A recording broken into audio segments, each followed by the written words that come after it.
In an industry where only a select few stars are popular and powerful enough to dictate the direction of their careers, there's something almost cruelly ironic about Kevin Costner entering that bracket and then using his newfound clout to effectively render himself irrelevant and obsolete as a mainstream entity. From the late 1980s to the mid-1990s, he was undoubtedly one of Hollywood's marquee names. Costner lent his name to an ongoing stream of box office hits, critical favorites, and occasional awards season darlings, and it looked as though Dances with Wolves would take him to the next level.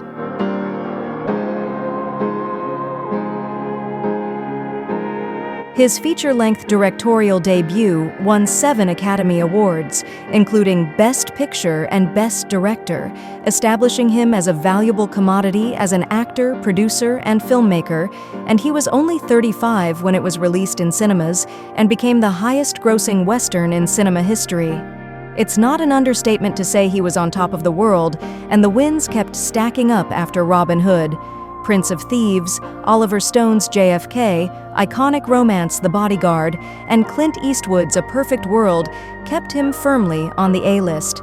However, every actor is only one film away from disaster, and when Costner followed up Waterworld with The Postman, it was a 2-for-1 nightmare.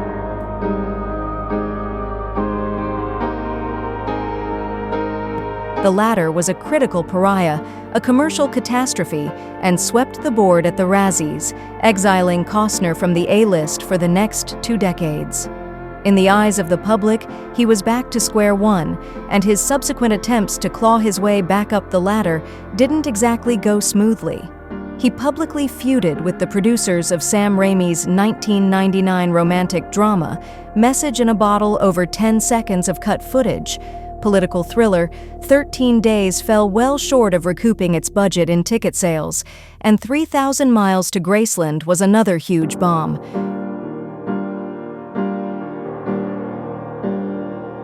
Returning to romance yet again, Luis Mandoki's Message in a Bottle did at least turn a profit, but Costner wound up on the Razzies shortlist for Worst Actor.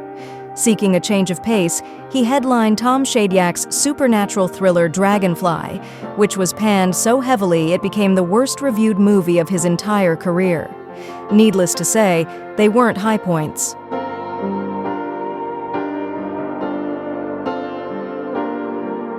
"You take a movie like Dragonfly or Message in a Bottle," he told Female while reflecting on his biggest disappointments.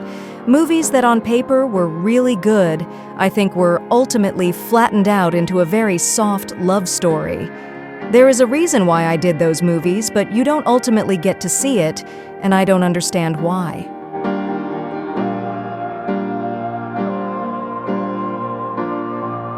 Message in a Bottle allowed Costner to work with one of his idols, Paul Newman, so it wasn't a total bust.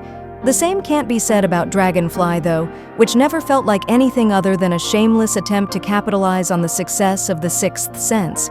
Apparently, they had potential when the leading man signed on, but audiences never got the chance to find out.